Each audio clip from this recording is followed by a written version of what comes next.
do Núcleo de Estudos Espíritas, Chico Xavier. É um prazer estar aqui novamente com vocês, falando sobre o Espiritismo e sobre tudo que ele nos traz de maravilhoso para as nossas vidas. Hoje pensamos na temática nascer, morrer, renascer ainda e progredir sempre. Tal é a lei.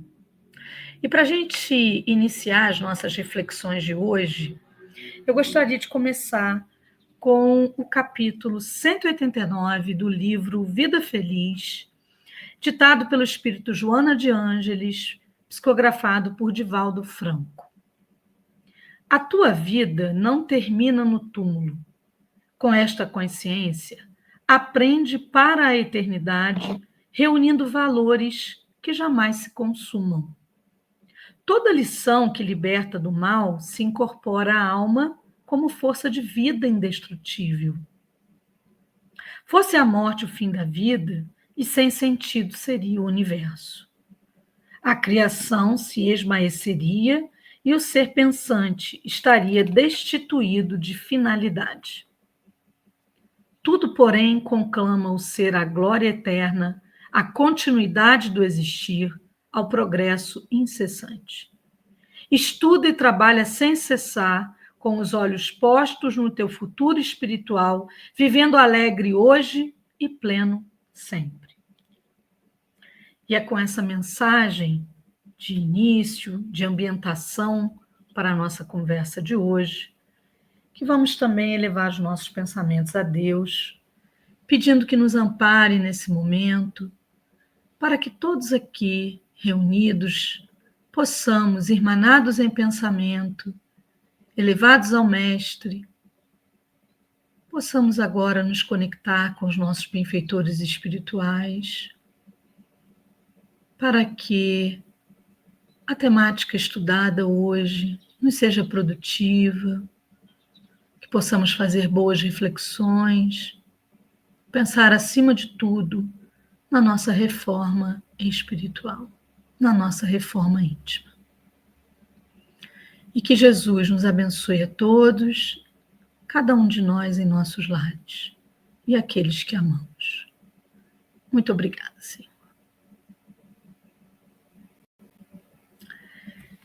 Essa frase, nascer, morrer, renascer ainda e progredir sempre, tal é a lei, ela está escrita, cunhada no Dômen de Kardec, no cemitério Père Lachaise.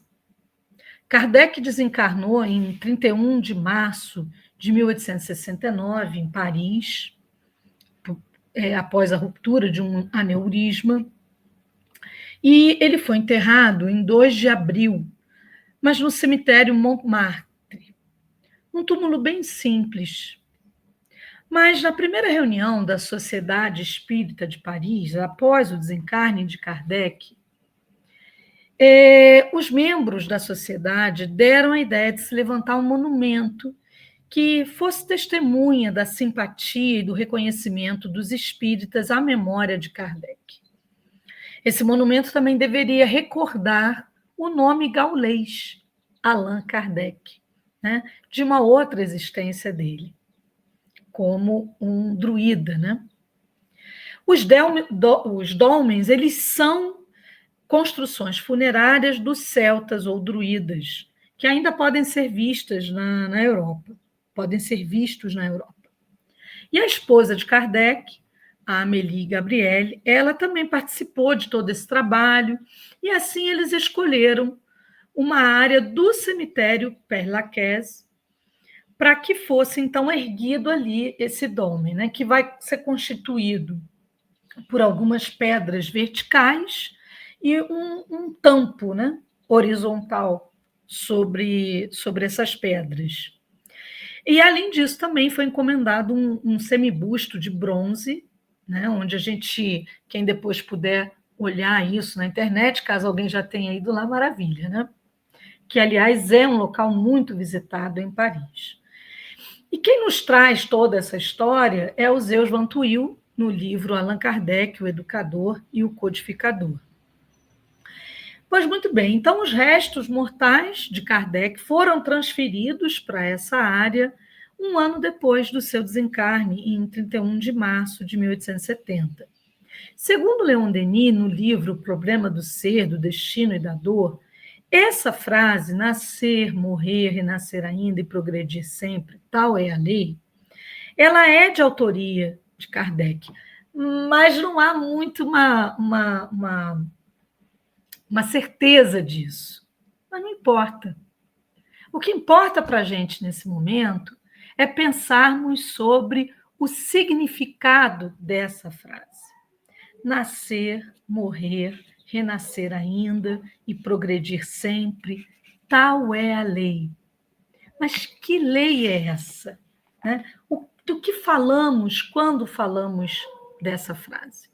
Falamos da reencarnação. Então, é um processo que lembra a nossa lição aqui lida inicialmente, né, no livro Vida Feliz, onde o túmulo não é um cessar de existência. O túmulo representa uma outra etapa. E seguida essa etapa, que é quando entramos na dimensão espiritual, que é a nossa dimensão, seguida essa etapa, teremos outras etapas na carne, e assim sucessivamente.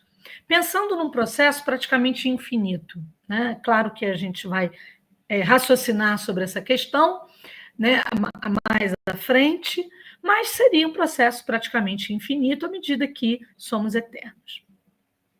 No entanto, o Espiritismo não é ele que traz a ideia de reencarnação.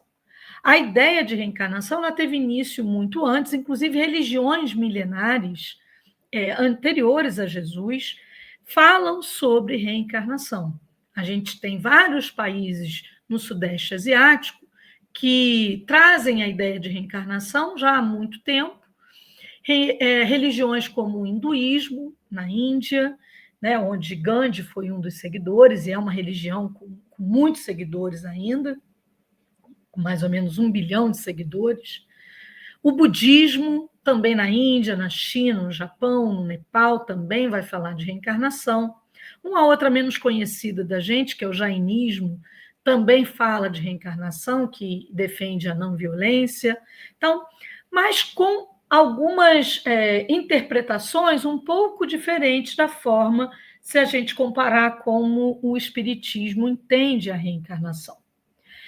Mas é importante a gente pensar, com Leon Denis, ainda nesse livro, né, o Problema do Ser, do Destino e da Dor, que Kardec, quando codifica as ideias reencarnacionistas no Espiritismo, ele traz a crença das vidas sucessivas para o Ocidente, que até então não se falava sobre isso. Né? Então, e isso dentro de que contexto? Né? Graças a Kardec, por quê? Porque, sendo o codificador do Espiritismo, ele vai elucidar para nós princípios básicos da doutrina dos espíritos. A crença em Deus, a crença na imortalidade da alma, a crença na comunicabilidade entre encarnados e desencarnados, a crença na pluralidade dos mundos habitados e a crença na pluralidade das existências, que nada mais é a crença na reencarnação. Né?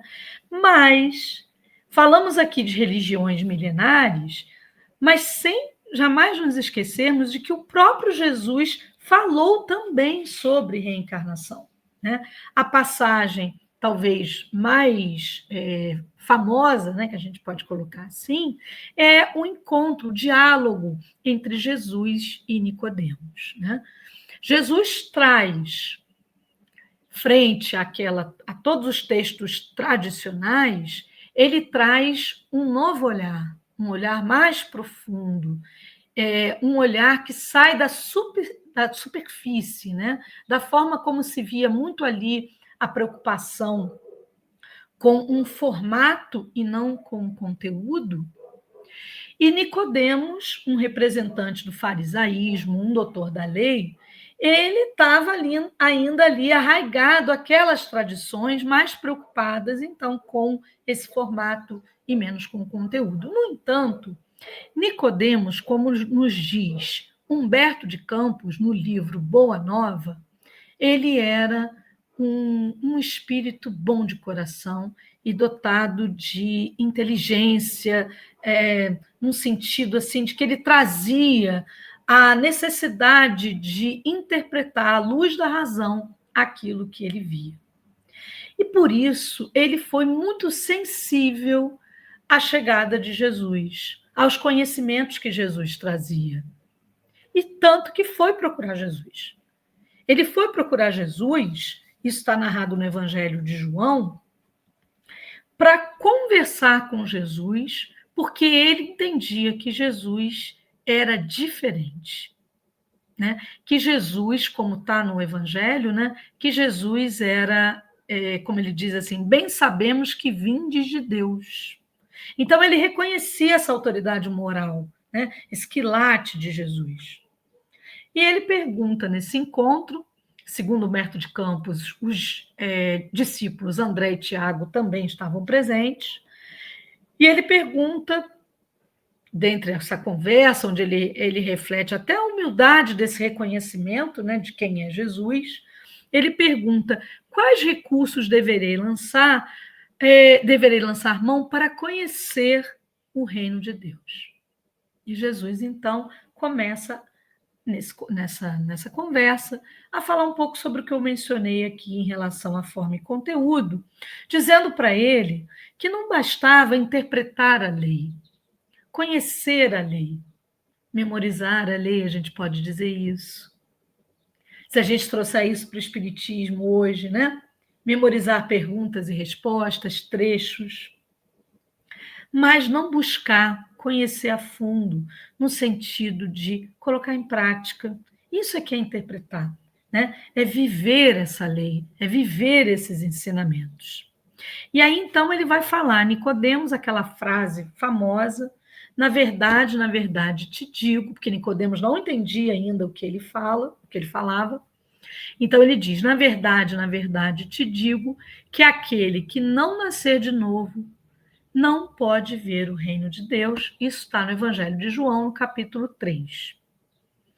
No versículo 3, especialmente essa frase, mas em outros a gente continua, né? João continua esse diálogo. Então, esse não nascer de novo é o não for gerado de novo. Nicodemos não compreende muito isso, e ele vai questionar Jesus, mas como pode um homem nascer de novo sendo velho? Ele poderá regressar ao ventre de sua mãe, e Jesus vai continuar dizendo que é indispensável que o homem nasça e renasça. Até que ele termina, digamos assim, que ele vai falando, mas isso está nas Escrituras. Então, ele termina mais ou menos essa fala dizendo para Nicodemos, és mestre em Israel e ignoras estas coisas? E Nicodemos sai ainda relutante, né, de entender isso, né? O renascer da água, por exemplo, e do Espírito. Bom, Humberto de Campos, no capítulo 14 do livro Boa Nova, continua esses bastidores e vai falar que após a saída de Nicodemos, André e Tiago também ficaram perplexos com aquela conversa e começaram a conversar com Jesus a respeito disso. Então, eles vão abordar ali os seus questionamentos e Jesus vai enfocar 3 aspectos relacionados a essa reencarnação, à medida que eles também vão questionando. Né? Primeiro, a questão do corpo e do espírito. Então, ele vai dizer, o corpo é uma veste, o homem é seu dono, e se toda roupagem, toda veste, acaba rota, como ele diz, né? Acaba sendo destruída, então o homem, ou seja, o espírito, encontra sempre no amor de Deus elementos necessários à mudança desse vestuário. Então, essa nova roupagem, essa nova existência num novo corpo. E ele coloca que a morte do corpo, então, é indispensável para que essa continuidade do espírito em diferentes experiências ocorra. E como isso vai ser importante para esse nosso aperfeiçoamento. Então, ele diz: a alma caminhará sempre através de outras experiências, até que consiga a imprescindível provisão de luz para a entrada definitiva no reino de Deus. Ele vai esmiuçando aquilo que ele disse para Nicodemos e que Nicodemos teve dificuldade de entender. Mas aí, André e Tiago vão questionar. Ué, mas se a gente pensa que o corpo, então, é como uma roupa, por que todos nós não temos roupas iguais? Por que não somos todos iguais no corpo? E Jesus vai explicar sobre as nossas necessidades diferentes. Então, se cada um de nós fomos criados simples e ignorantes, mas a partir do nosso livre-arbítrio fizemos escolhas, e muitas vezes escolhas, que acabaram lesando o nosso perispírito, porque foram escolhas que lesaram o nosso próximo, e com isso, nos lesamos, então nós precisaremos ter corpos diferentes, situações diferentes, locais, situações sociais diferentes, porque teremos e temos necessidades diferentes. Então, ele vai explicando sobre isso, sobre a questão do abuso e como, então, vamos precisar retificar tudo isso. E que isso reflete a justiça de Deus e não uma injustiça, como alguns poderão pensar. Se a gente pensar em termos de uma existência, poderíamos questionar que justiça é essa, Não só em relação a todas essas situações que eu coloquei, mas inclusive ao tempo de duração no corpo. Então, por que uma criança vai ter uma doença terminal? Por que ocorrerão mortes de crianças, Então, são situações importantes para a gente pensar. O terceiro aspecto que André e Tiago vão trazer mas se sempre vai haver alguém que vai cometer uma lesão, contra o seu próximo, que vai cometer um crime contra o seu próximo, então isso seria interminável. Porque aí, então, eu vou me sentir no direito, de cobrar, como na lei de Talião, olho por olho, dente por dente. Mas Jesus vai nos lembrar que Deus é nosso Pai e que à medida que seremos capazes de perdoar, de compreender que nós fomos criados para a união entre nós como filhos de Deus, como irmãos que somos, então isso vai parando, no sentido de que não haverá necessidade daquele que vai cobrar daquele que foi o seu algoz, mas sim o perdão que vai realmente conseguir com que todos nós possamos evoluir num sentido de progredir efetivamente, caminhando então para essa junção de almas na humanidade. E eu quero terminar essa parte aqui do capítulo 14 do livro Boa Nova, comentando que Tiago então diz a Jesus assim, que ele sugere a Jesus que proclamasse aquelas verdades novas na pregação do dia seguinte, porque eles ficam muito entusiasmados com esse ensinamento. E olha o que Jesus diz. O mestre dirigiu-lhe um olhar de admiração e interrogou: será que não compreendeste? Pois se um doutor da lei saiu daqui sem que eu lhe pudesse explicar toda a verdade, como queres que proceda de modo contrário para com a compreensão simplista do espírito popular? Alguém constrói uma casa iniciando pelo teto o trabalho? Além disso, mandarei mais tarde o Consolador a fim de esclarecer e dilatar os meus ensinos. Então, esse é o momento em que Jesus vai nos falar sobre o Consolador prometido, que é, como bem sabemos, o Espiritismo. Pensando agora nessa palavra, reencarnação, né? O que é a reencarnação? Se pegarmos nos dicionários, vamos encontrar o significado que nos diz quando a essência não física de um ser inicia uma nova vida em um corpo diferente após a morte biológica. É o retornar à carne, o retornar a um corpo. É interessante até que Leon Denis faz uma análise, né, de, poxa, mas se Jesus já falava da reencarnação, por que isso se perde? Né? Por que isso só vai retornar propriamente aqui, né, no Ocidente com essa análise sobre Jesus, né, com o Espiritismo? Então, Denis vai nos dizer que a reencarnação não podia conciliar-se com certos dogmas, que a gente vem ver, né, os interesses das pessoas, né, nos seus cargos,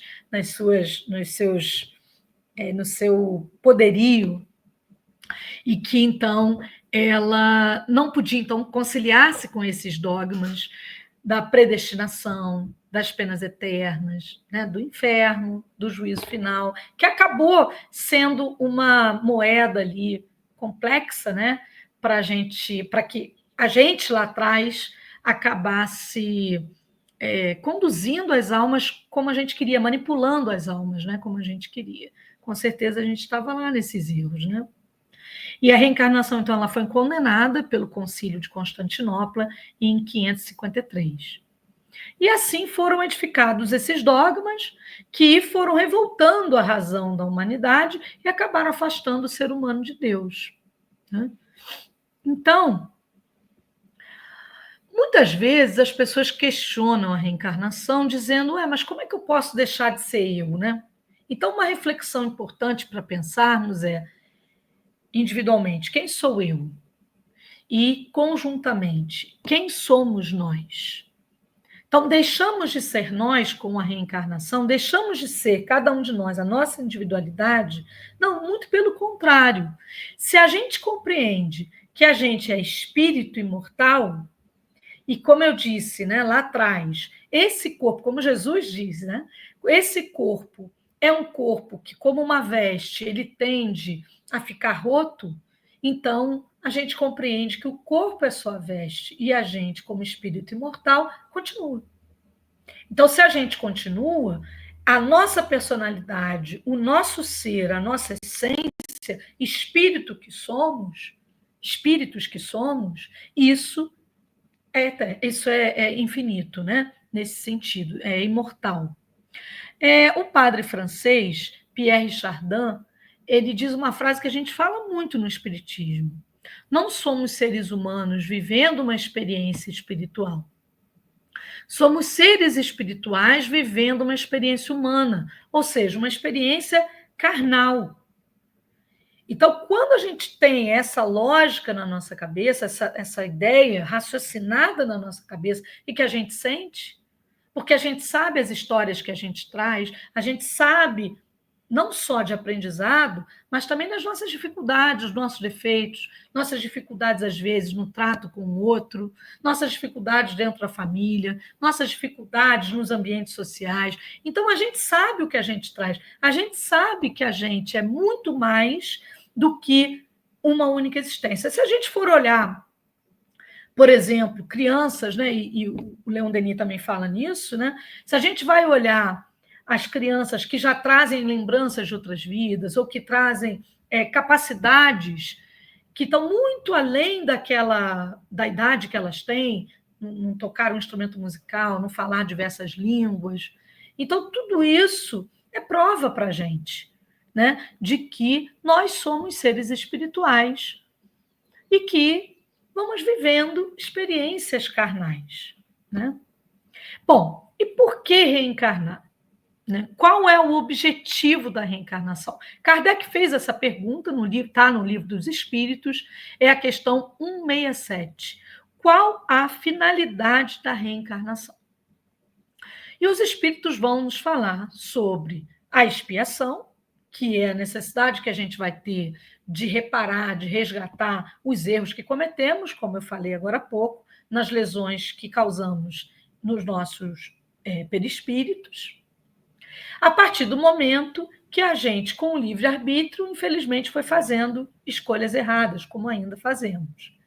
Mas ele também vai falar sobre algo que está lá naquela frase do Dolmen de Kardec, que é o melhoramento progressivo da humanidade. Se a gente lembrar da frase, né, nascer, renascer, nascer, morrer, renascer ainda e progredir sempre. Então, esse melhoramento progressivo está claro aqui nessa resposta de Allan Kardec, né? Desculpa, dos espíritos a Allan Kardec. Muito bem. No livro Nossos Filhos São Espíritos, do Hermínio Miranda, ele vai trazer uma pesquisa feita por uma psicóloga americana, que já faleceu, ele também, né? Doutora Ellen Van Bach, que não era espírita, mas que fez regressão de memória com centenas de pessoas.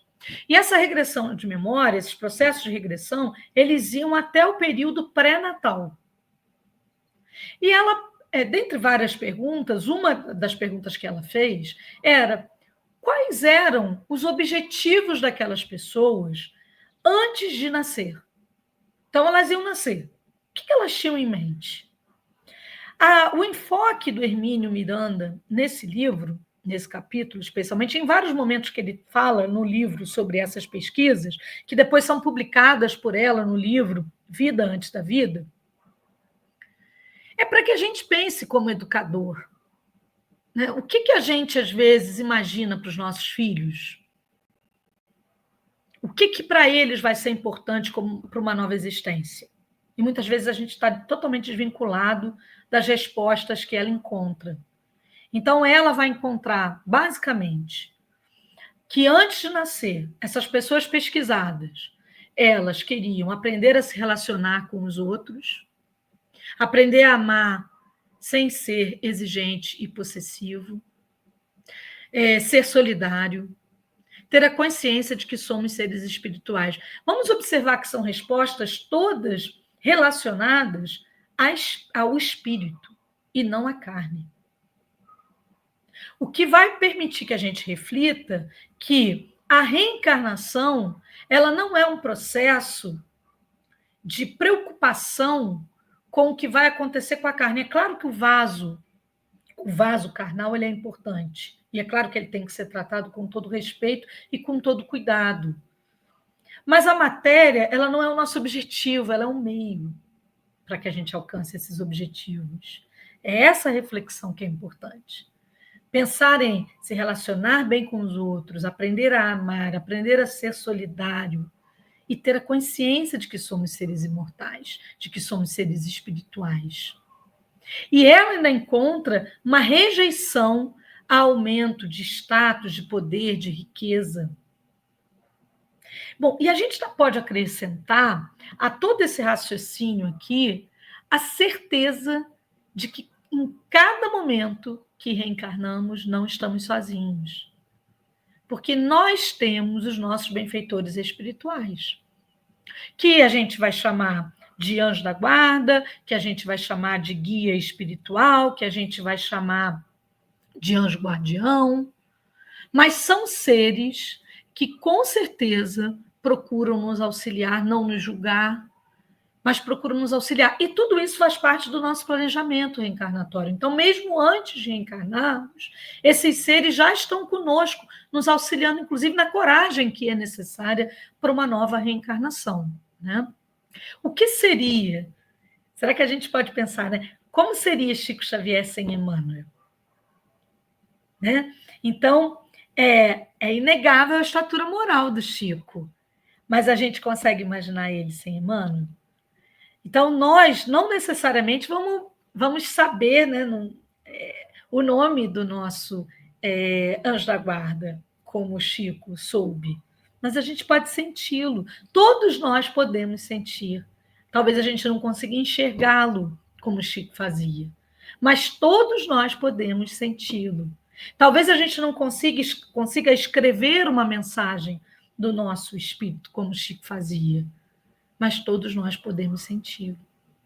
Então, essa inspiração, esse potencial, que através da prece, através da meditação, né, a gente pode abrir essa porta de uma maneira muito mais clara, mais evidente, conversando com o nosso anjo da guarda. Às vezes, inclusive, é difícil que a gente consiga chegar em alguém, a gente consiga restabelecer uma relação que não está boa com uma pessoa, mas a gente pode conversar com o anjo da guarda dessa pessoa.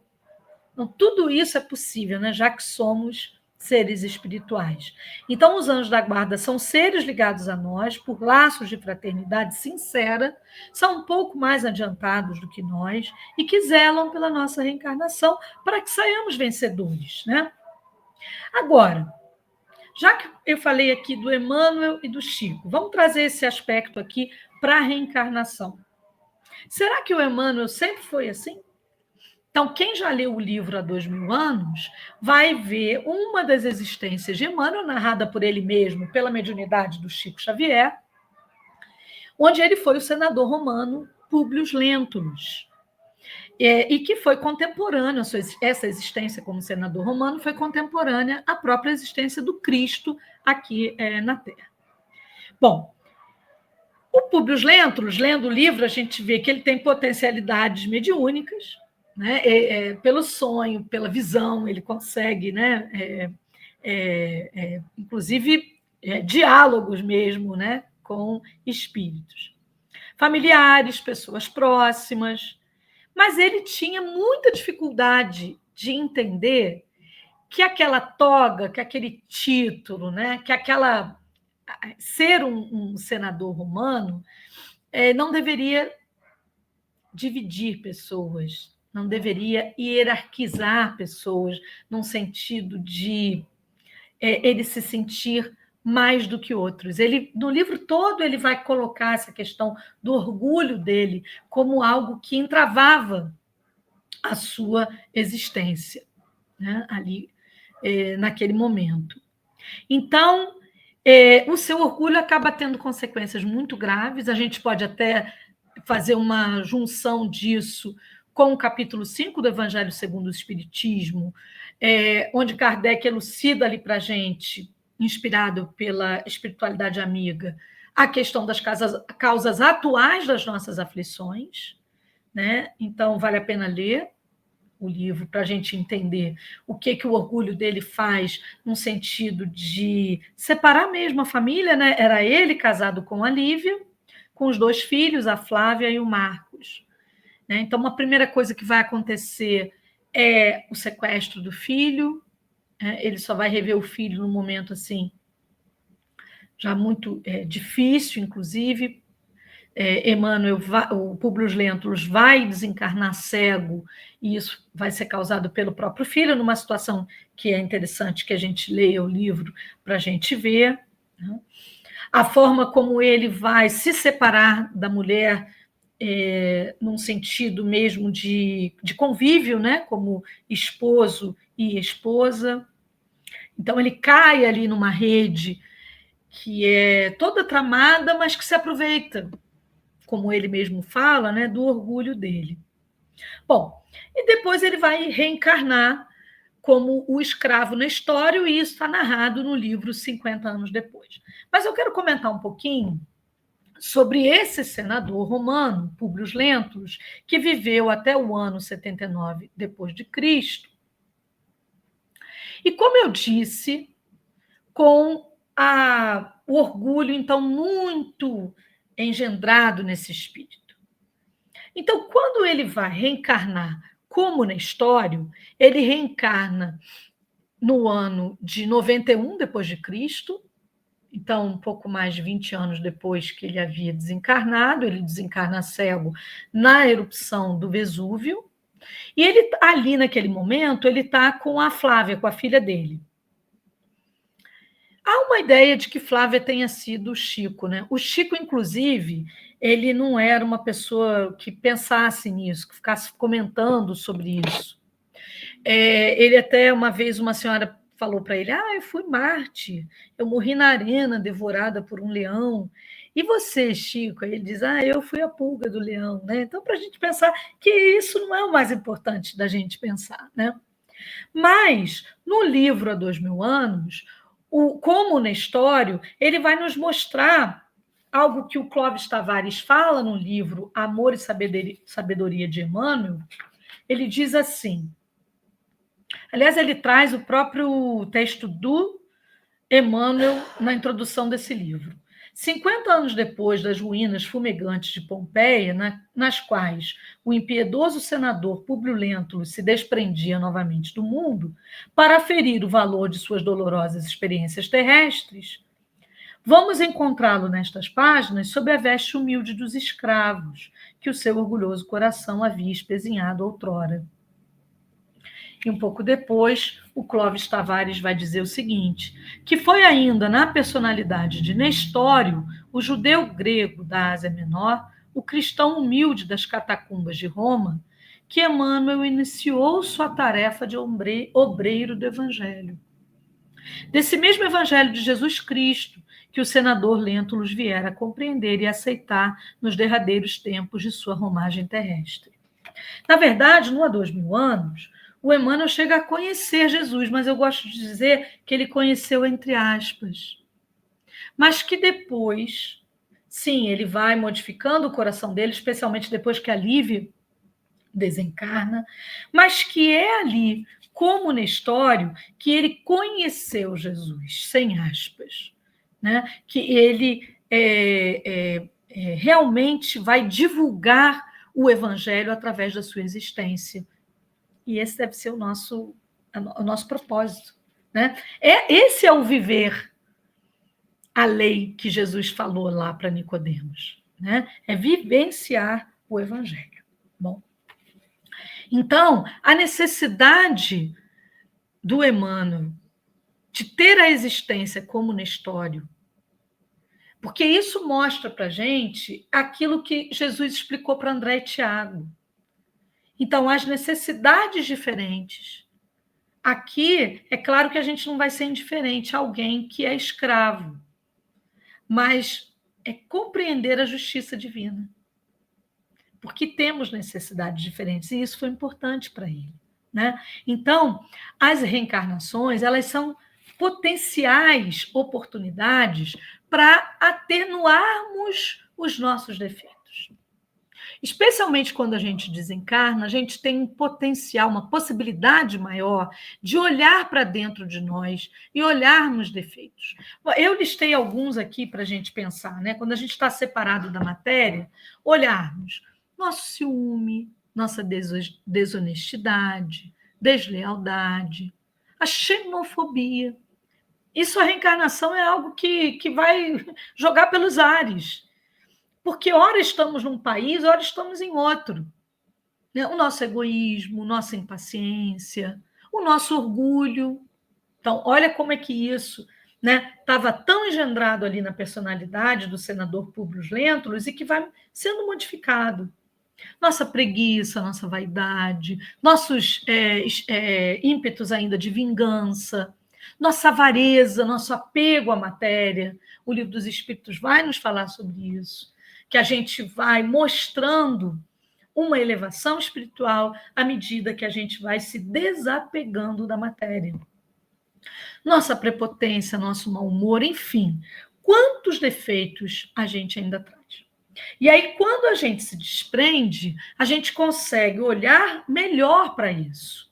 E por isso, a gente vai também, à medida que vai evoluindo, a gente vai identificando que erra. Porque esse é um momento difícil, mas é um momento muito necessário no nosso progresso. Porque até então a gente vai errando e vai agindo com o nosso próximo com todos esses defeitos, sem nos darmos conta de que estamos infringindo a lei de Deus. Mas a partir do momento que a gente começa a ter consciência disso, a gente começa a se preparar para realmente progredir. Porque a gente vai se arrependendo dos nossos erros. A gente vai identificando que causou um mal no outro. E aí vem a necessidade do reparo. E aí vem a necessidade dessa reforma íntima, né? Então, a gente vai percebendo a necessidade da reencarnação. Se a gente olha, por exemplo, o livro Memórias de um Suicida, o Camilo Castelo Branco, ele chega lá no final do livro falando disso, que ele já estava há 5 décadas na espiritualidade, ele já tinha passado por todo tipo de auxílio, de estudo, até de trabalho, ele já trabalhava, mas ele via a necessidade desse novo estágio na carne para realmente ser colocado à prova de tudo aquilo que ele já tinha identificado que ele deveria fazer. Mas aí vem a prova, né? Vem a necessidade, a prova do aluno, né? É isso que eu quero dizer. A necessidade da gente passar por situações semelhantes, no caso dele seria a cegueira, para ver se ele conseguiu compreender isso, que nós somos seres imortais que estamos vivendo experiências carnais, né? E que a carne é meio e não objetivo.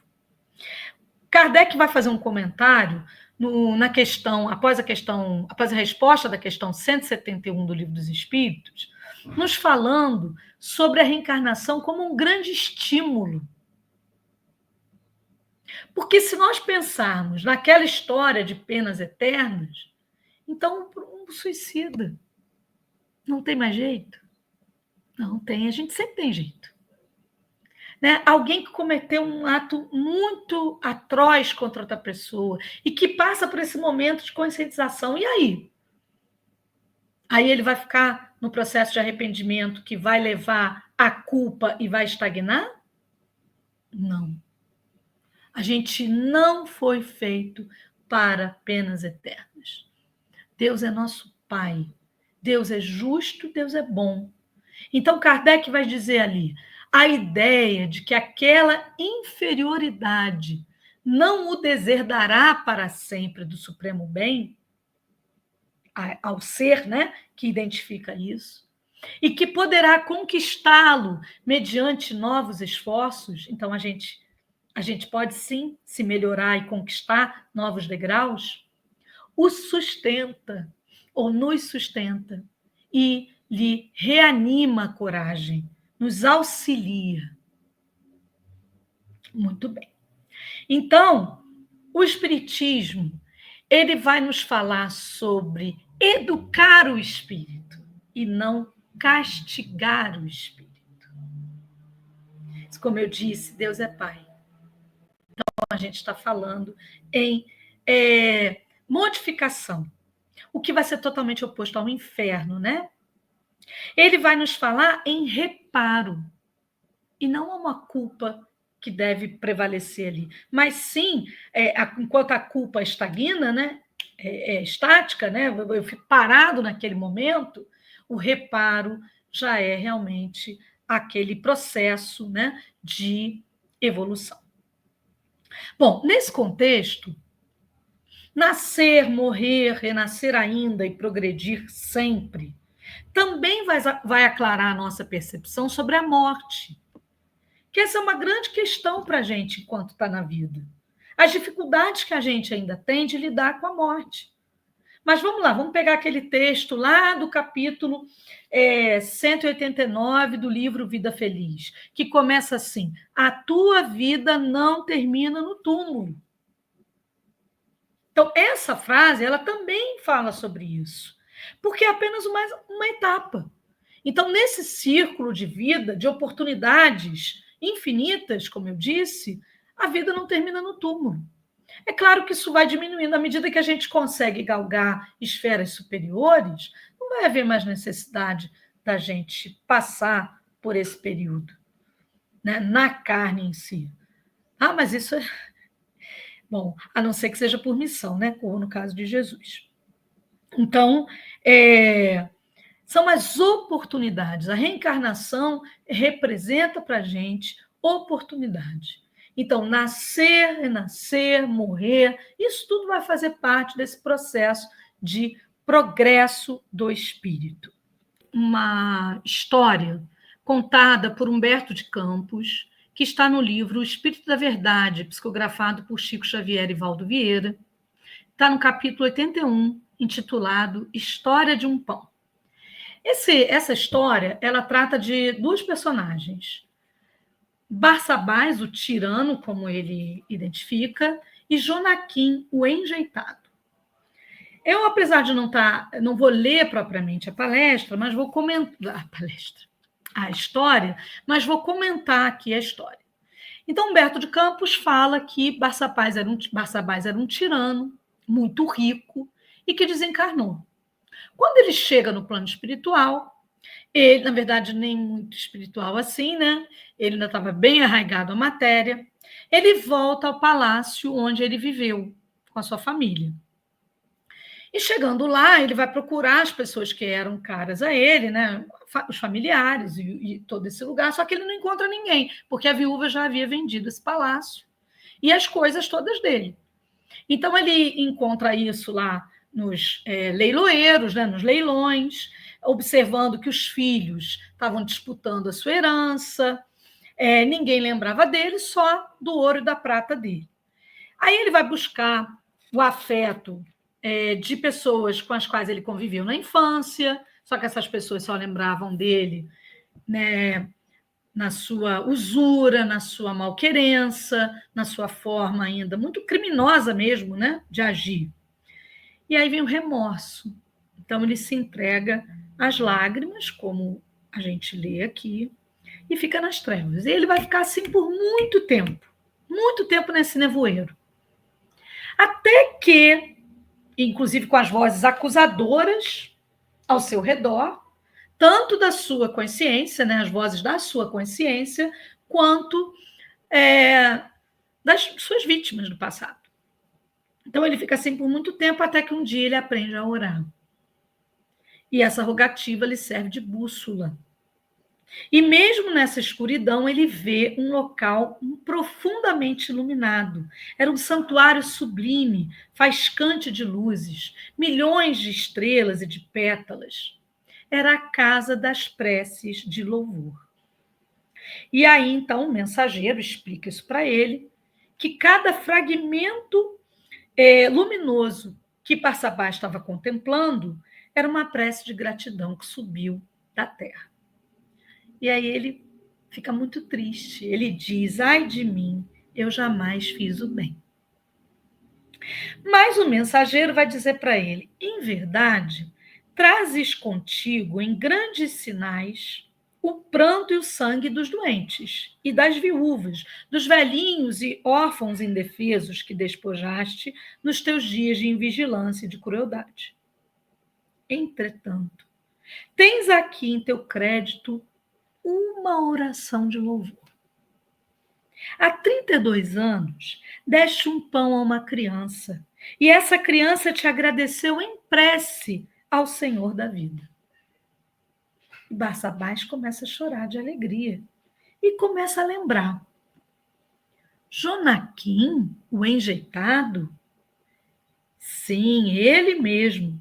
Segue a claridade do pão que deste um dia por amor e livrar-te-ás em definitivo do sofrimento nas trevas. E Barçabás acompanhou o tênue raio do tênue fulgor que se desprendia daquela gota estelar. Mas, em vez de elevar-se às alturas, encontrou-se numa carpintaria humilde da própria terra. Um homem calejado aí refletia, manobrando a enxó em pesado lenho. Era Jonaquim, aos 40 de idade. Como se estivessem os dois identificados no doce fio de luz, Barçabás abraçou-se a ele, qual viajante abatido de volta ao calor do lar. Era a gratidão de Jonaquim, que acabava se tornando um laço, um elo de amor com Barçabás, que de alguma forma contribuiu para que ele chegasse até aquele momento. Porque a gente lê nas obras de André Luiz que o bem que fazemos nos advoga em qualquer parte. E era isso que Barsabá estava colhendo naquele momento. Mas a lição não termina aí. Decorrido um ano, Jonaquim, o carpinteiro, ostentava, sorridente nos braços, mais um filhinho, cujos louros cabelos emolduravam belos olhos azuis. Com a bênção de um pão dado a um menino triste, por espírito de amor puro, conquistara Barsabás, nas leis eternas, o prêmio de renascer para redimir-se. Que lição bela! Eu gosto tanto dessa lição, eu sempre leio e releio essa lição. E eu quero terminar a nossa reflexão de hoje com um trecho do livro O Problema do Ser, do Destino e da Dor, como eu já mencionei várias vezes aqui hoje, onde Leon Denis nos diz assim: a vida terrestre, em essência, não é mais do que um exercício, uma preparação para a vida eterna. Limitada a uma única existência, não poderia, em sua efêmera duração, corresponder a tão vasto plano. As reencarnações são os degraus da subida que todas as almas percorrem em sua ascensão. É a escada misteriosa que, das regiões obscuras, por todos os mundos da forma, nos leva ao reino da luz. Esse reino que Jesus falou lá naquele trecho de Nicodemos, essa forma como Jesus explicou. Nossas existências desenrolam-se através dos séculos. Passam, sucedem-se e renovam-se. Em cada uma delas, largamos um pouco do mal que há em nós. Meus amigos, em cada existência, largamos um pouco do mal que há em nós. Por isso caminhamos para sermos realmente pessoas boas. Lentamente avançamos, penetramos mais na vida sagrada, até que tenhamos adquirido os méritos que nos hão de dar entrada nos círculos superiores, donde eternamente irradiam a beleza, a sabedoria, a verdade, o amor. E o que é entrar nos círculos superiores? É poder trabalhar ainda mais com Jesus, procurando auxiliar aqueles que um dia conseguirão compreender o que hoje nós já compreendemos. Que possamos continuar com Jesus, que Ele abençoe a cada um de nós e que esse aprendizado nos auxilie a vencermos a nós mesmos. Muito obrigada por mais essa oportunidade. Que Jesus nos abençoe a todos. Fiquem com Deus.